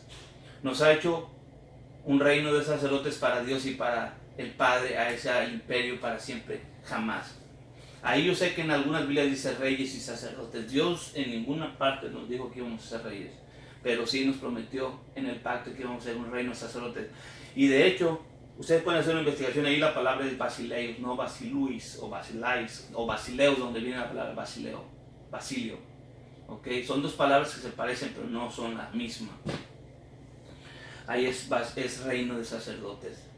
Y aquí, esta es la Biblia paralela en griego, que se las traje.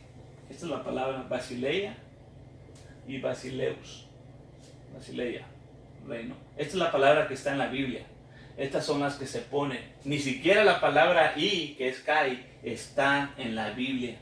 No está en las Biblias antiguas. Está la palabra royalty o real sacerdocio.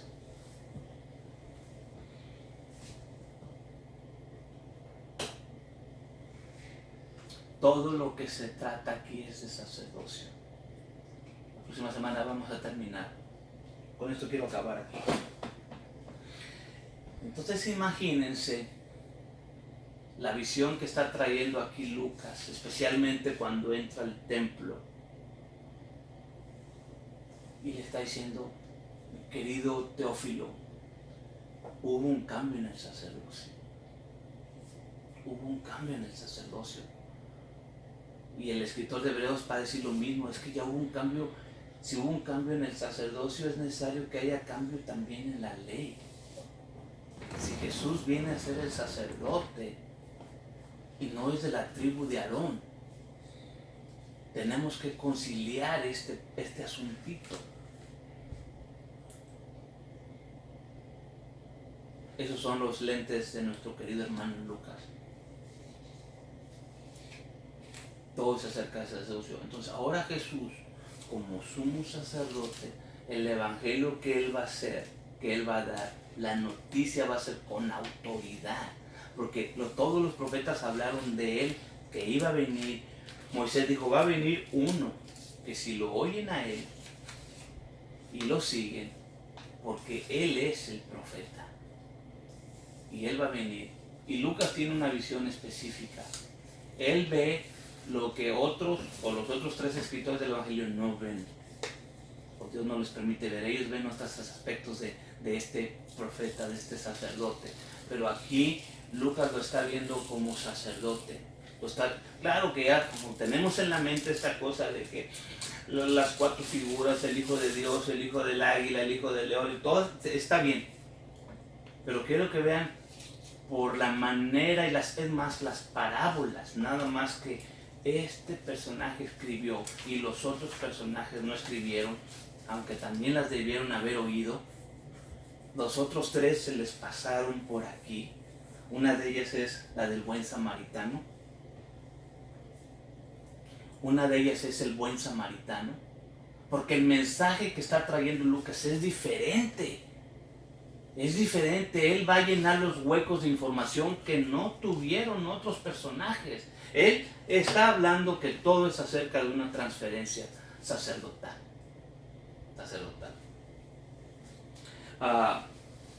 Aquí me voy a quedar. Vean ustedes cuando la próxima clase terminamos el panorama, lo que a partir de ahí empieza el ministerio de Jesús.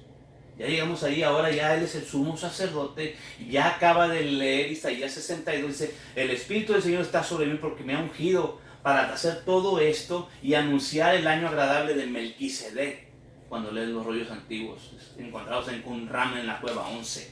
Entonces todo es acerca del sacerdocio. Por eso es que todos en las sinagogas se enojan, porque ellos son sacerdotes arónicos. Y hasta ahí llegó el sacerdocio arónico, hasta ahí se acabó. Se acabó ahí. Por eso los sacerdotes lo van a querer matar. Y todas las parábolas van a hacer sentido. Cuando dice, el Señor mandó unos a cuidar la tierra, su viña, se apoderaron de ellas, que cuando les mandó a sus siervos para recuperarla, los mataron. Después mandó a otros, lo mataron. Después mandó al dueño, al heredero, al hijo, y lo mataron. Los sacerdotes se dieron cuenta que estaba hablando de ellos y se enojaron, porque ya venía el heredero del sacerdocio. El sacerdocio arónico fue solamente una medida de emergencia, porque quebraron el pacto, pero el momento que el pacto va a ser restaurado, el sacerdocio también. ¿Cuál sacerdocio? El sacerdocio según el orden de Melquisedec, que no tiene principio, porque Dios siendo el primer sacerdote, Yeshua siendo el último sacerdote y para siempre, eternamente. Todo es acerca del sacerdocio. Por eso Él captura y pone parábolas como la de el buen samaritano, la oveja perdida, todo lo perdido, la oveja, la moneda, el hijo pródigo, estas cosas que Él quiere. Él quiere. Ya no les leí los otros Apocalipsis. Hay varias citas en Apocalipsis, pero en todas las citas de Apocalipsis, no se está hablando de que Él nos ha hecho un rey y sacerdotes, nos ha hecho un reino de sacerdotes. Quiere decir que nos está queriendo llevar de regreso a la promesa del pacto. Nosotros como Israel hemos fallado en este trabajo de ser reino de sacerdotes según el orden de Melquisedec. Ahora, voy a hacer aquí, cerrar todo lo que hemos visto hasta ahorita. Señor le da un pacto al pueblo de Israel. Él dice que los quiere hacer. Si oyen mi voz, tú vas a dar un pacto. Van a ser mi real tesoro, mi reino de sacerdotes. La noche que salen ellos, mueren todos los primogénitos, pero el Señor protege a 22,000 y pico de primogénitos del pueblo de Israel, de las 12 tribus. Y los santifica, los aparta para que sean para Él sacerdotes, según el orden de Melquisedec. Todavía no está Aarón. Mientras Moisés está obteniendo este pacto, el pueblo de Israel lo quiebra con la vaca de oro. El Señor rompe ese pacto. Y ahí en ese momento, nadie, como dice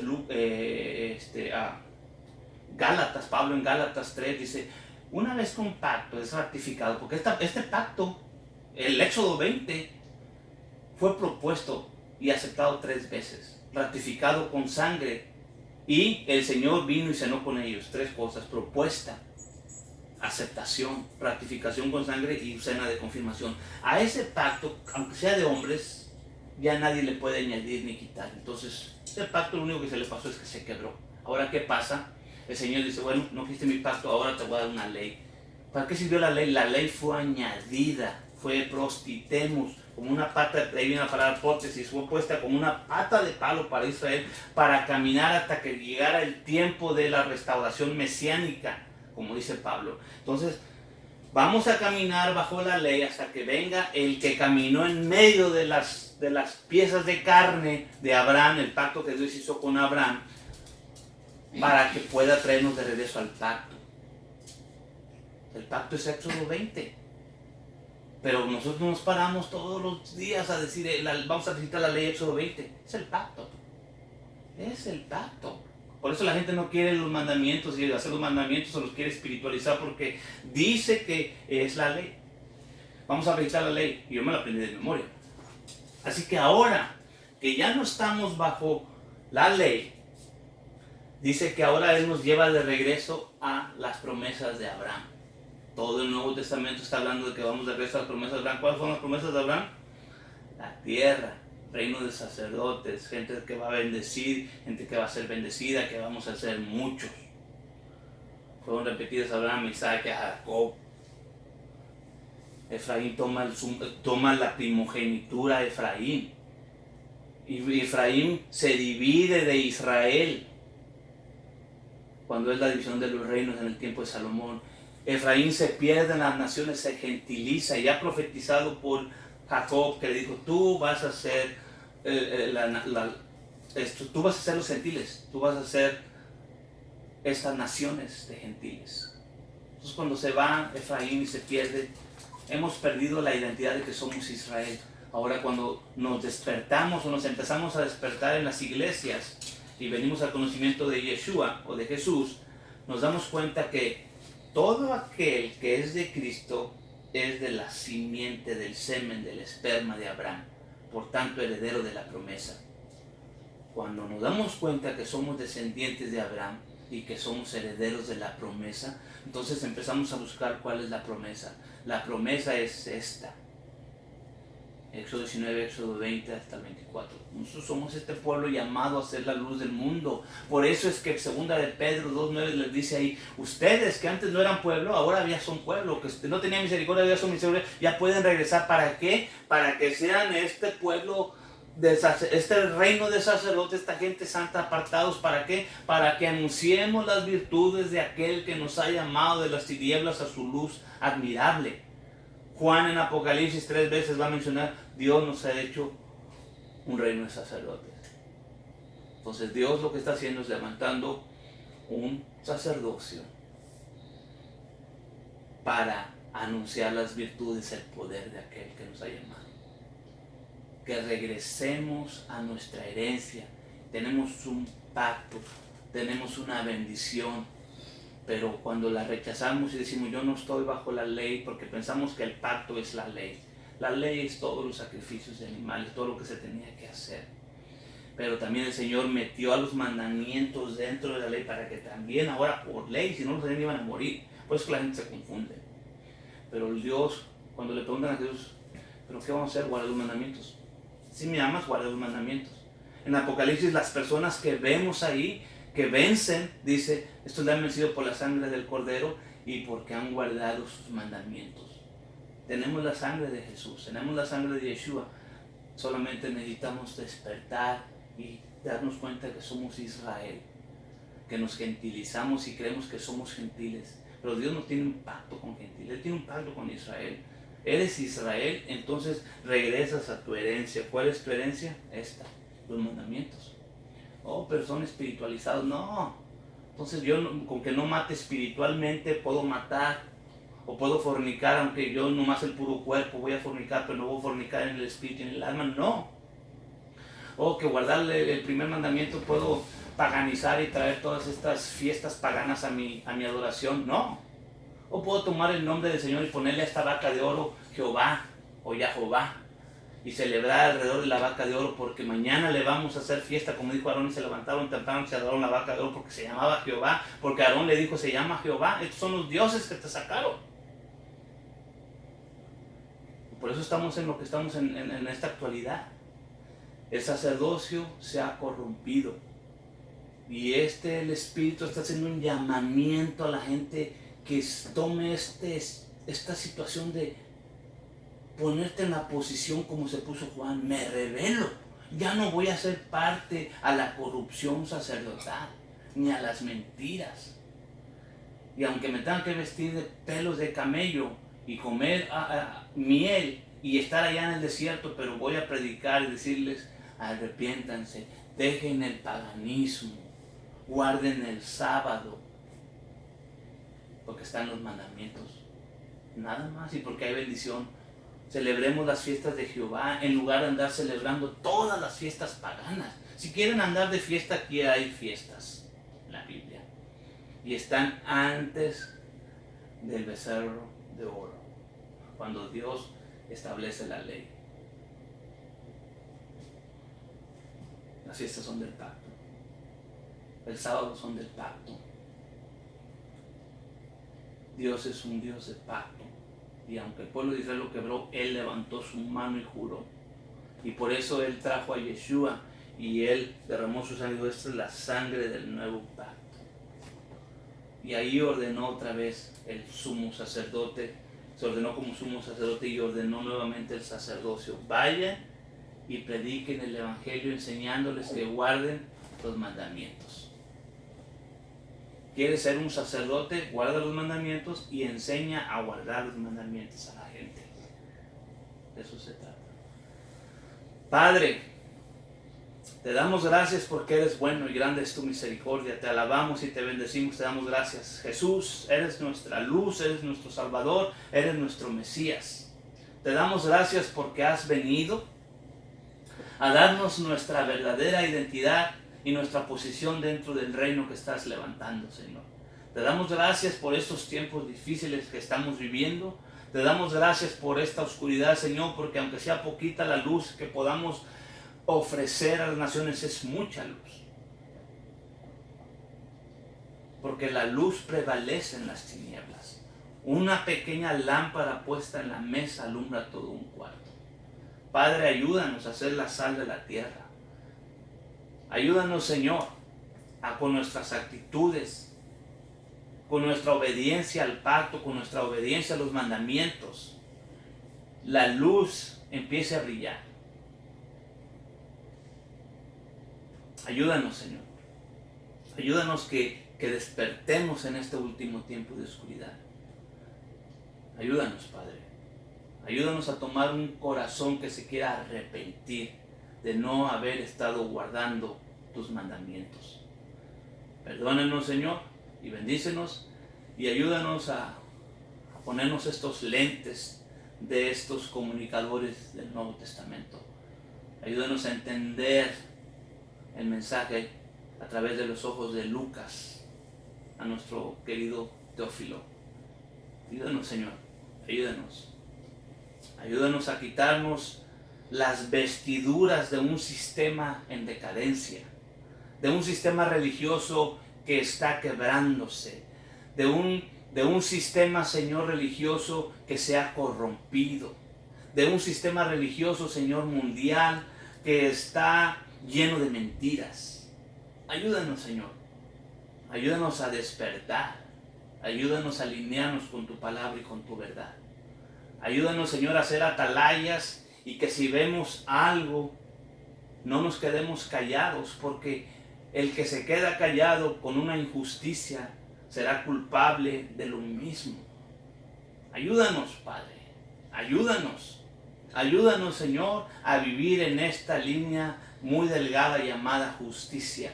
Ayúdanos a ser sadiks, a vivir debajo de este sacerdocio Melquisedec, de este sacerdocio de justicia. Ayúdanos, Señor. Es difícil y este tiempo se presta para muchas cosas. Ayúdanos, Señor. Ayuda a mis hijos, ayuda a mi esposa, ayuda a las personas que están viendo este mensaje. Tú eres bueno y grande es tu misericordia. Amén. Amén. Dios los bendiga. Shabbat Shalom.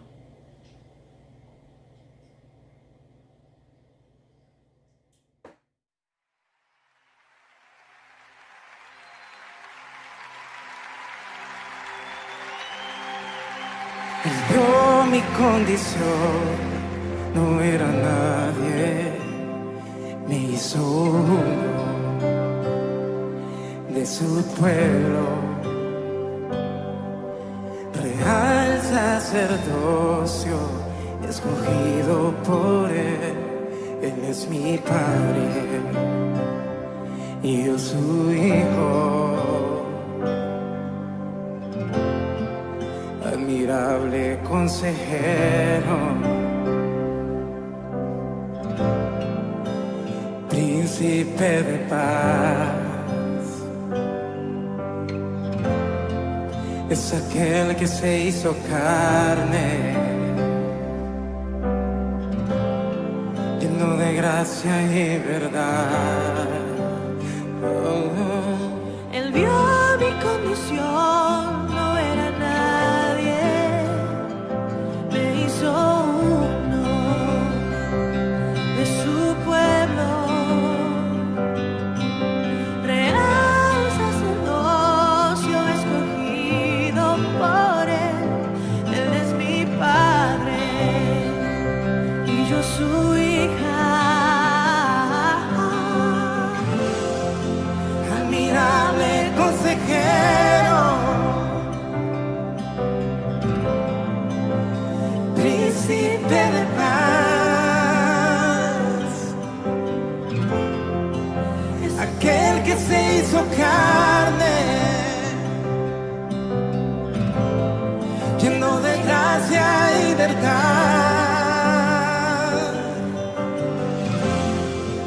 admirable consejero, príncipe de paz, es aquel que se hizo carne, lleno de gracia y verdad.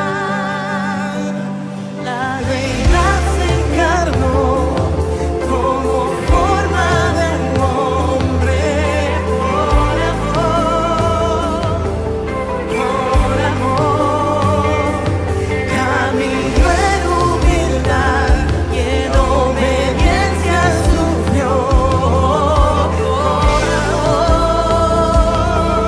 por amor, la deidad se encarnó como forma de hombre, por amor, caminó en humildad y en obediencia sufrió, por amor,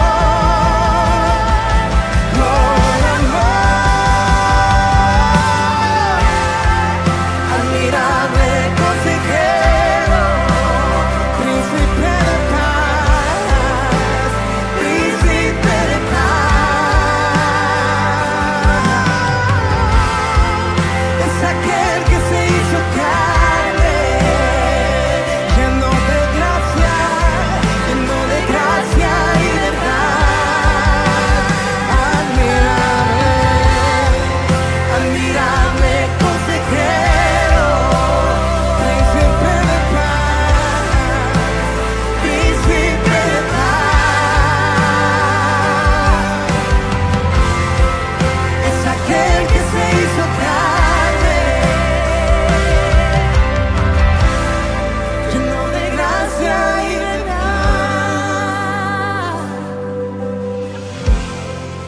Admirable consejero, príncipe de paz, es aquel que se hizo carne, lleno de gracia y verdad.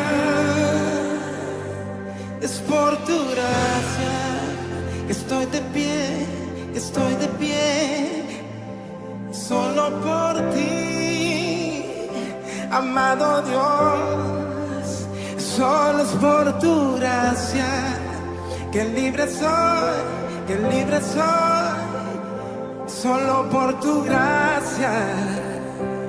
Oh, y solo es por tu gracia que sano soy, que sano soy, que sano soy, y solo por tu gracia, y solo es por tu gracia que libre soy, que libre soy, que libre soy.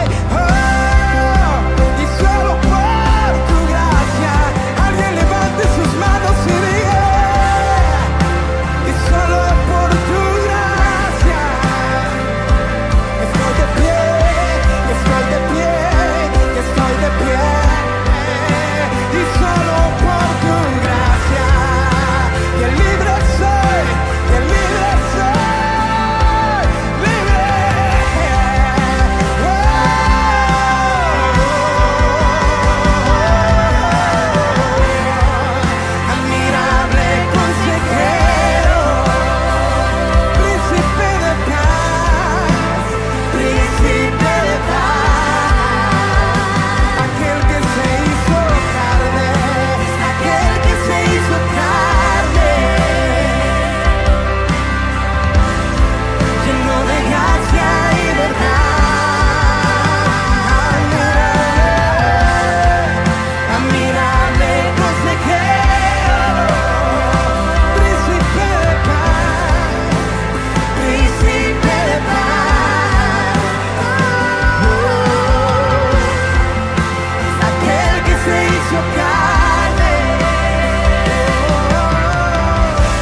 príncipe de paz es aquel que se hizo carne.